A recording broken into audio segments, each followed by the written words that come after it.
So what's up, everybody? How's everybody doing today? Hope everybody is having a good day. So this video is going to be going over a few things. One thing that I found an answer to that I didn't know why, and now I do. So like I said in a previous video, I did order a set of long tube headers, catless wide pipe, and an exhaust system, which the exhaust system's right there, for my 2003 GMC Yukon Denali with a 6-liter, and it is all-wheel drive. And I say this, I put that kind of stuff in here because I don't want people in the comments saying, well, what year is it? Is it all-wheel drive? Is it a 6-liter? I'm getting all those dumbass comments out of the way now. So, again, it's an 03 Yukon Denali, all-wheel drive, 6.0. It's the 4L65E. There you go. So, anyways, when I bought that's the kit, and I'll go over that in just a second. When I bought the kit, I always wondered why I couldn't find one for the 6.0 or the all-wheel drive of the Denali, and it only shows for the 5.3. Well, I found out why, and it also is another reason why I cannot put this system on just yet. So, we'll get to that in a minute, but I'll show what's in my hand. So, I remembered that I bought this for my Tahoe, and I tried to find a video of it, and I may have put it in a video, but I don't remember which one, and I couldn't find it, so I just said fuck it and looked it up. Tried my best to find it, and I did find it. So for those that are aware that they have these vehicles and those are not, I'll tell you anyways, but these model year vehicles, I don't know if Chevrolet still does it. I don't really know for a fact, but Chevrolet, GMC, all of them, these are side post battery vehicles. So on the driver's side, there's obviously a battery, and it's right around in this area right here. They have side post batteries, which means the terminals are on the side of the battery, not on the top, which would be ideal. So that can present, and my hood is disgusting, as you can see. That presents some issues. So for one, you can see there's not a lot of room in between the battery posts and or terminals, and there's also not a lot of room for you to do anything else with. And if you're going to put an amp, or you're going to wire up some subs, then you got to come up with a different way. A lot of people convert these to top posts. I'm not going through the hassle of doing that. So that's not something I'm worried about.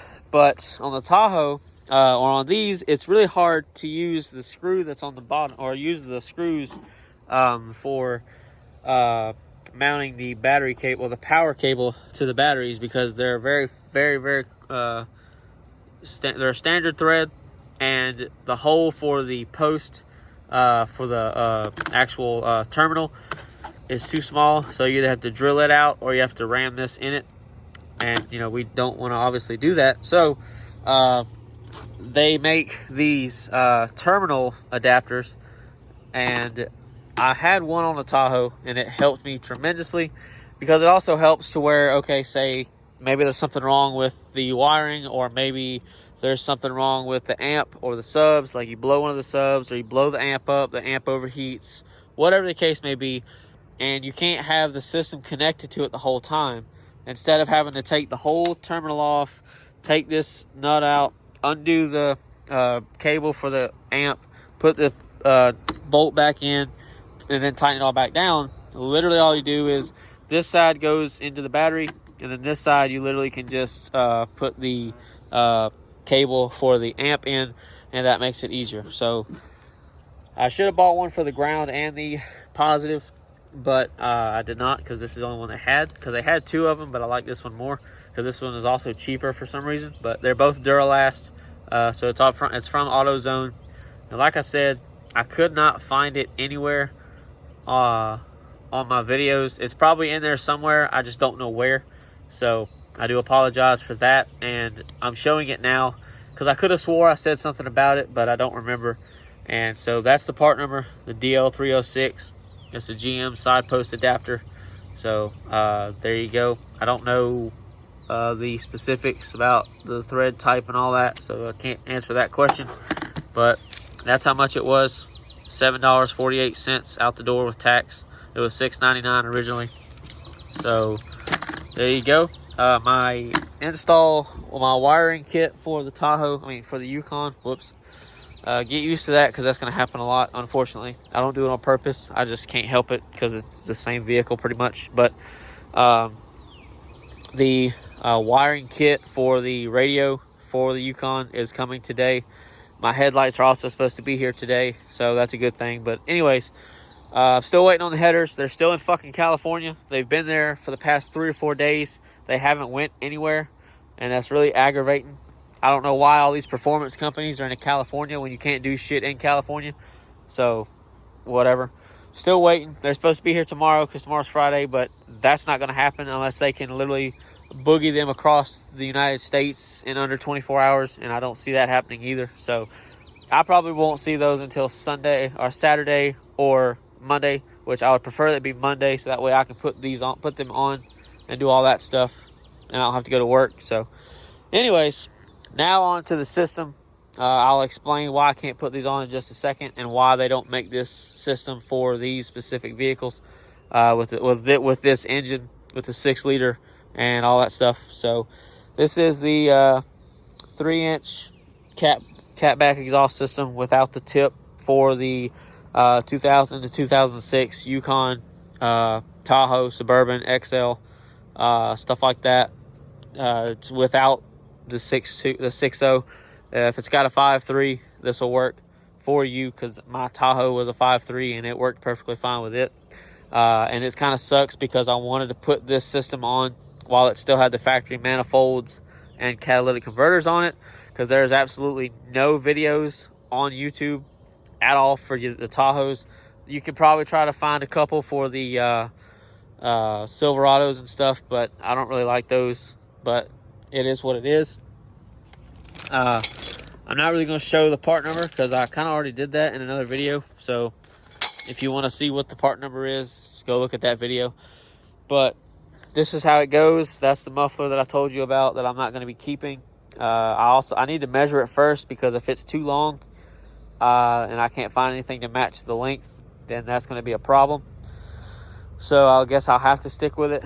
But you can see the end of it is long as piss. So this is the rear of it where it's going to be coming out like that, and it comes out of direct, and this is mandrel bent, so there's no really big kinks in it like there is on the factory system, which the factory system is actually a lot better than I thought it would be. But this is going to get cut probably right about where my finger is, because I don't need, because when I put this on, I'm going to put all this on the way it sits once my headers get here, and I'm going to show you guys what it looks like before you cut it. So I'm going to cut mine. I cut it on the Tahoe because it looked stupid, and it stuck out like literally right out here. It stuck out even farther than that. So the reason why I cannot put this on right now is because, so as you can see with this, there's only one connection that goes to the Y pipe for the factory exhaust. Okay, so there's the cat, there's a cat, so there's the Y pipe.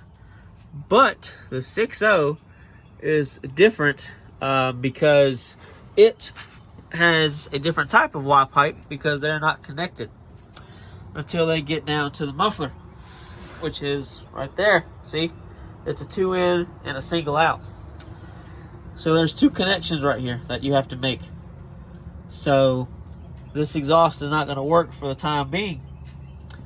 So I cannot put it on. I looked underneath it yesterday because I got under here and started spraying everything with PB Blaster and stuff, and realized that it's not going to work. So unfortunately, I have to wait till the rest of my exhaust gets here for me to put this system on. So it looks like that drop of oil right there. That's not good. But anyway, so that's what's going on with that. I'm still waiting, like I said, on stuff to come. My headlights will be here today. I ordered fog light bulbs because it looks stupid with the LED low beams and the regular incandescent low beam fog light bulbs. So all that's going to get done. The radio I already showed in another video, and everything else. So I think I did, or I didn't even actually show it, and I didn't post it. I can't remember. but I'll show it when he gets here, and I'll show part numbers, all that jazz.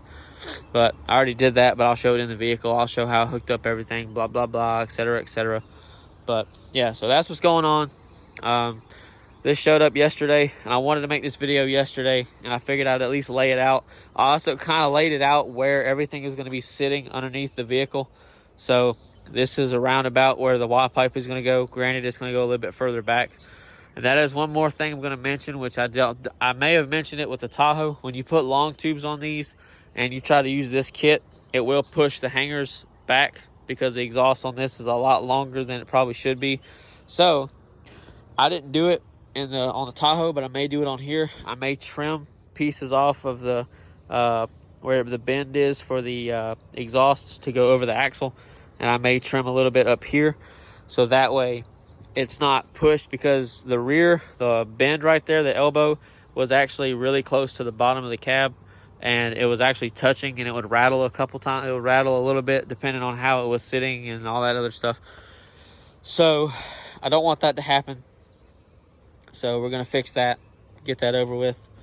But yeah, so other than that, that's all I've got right now.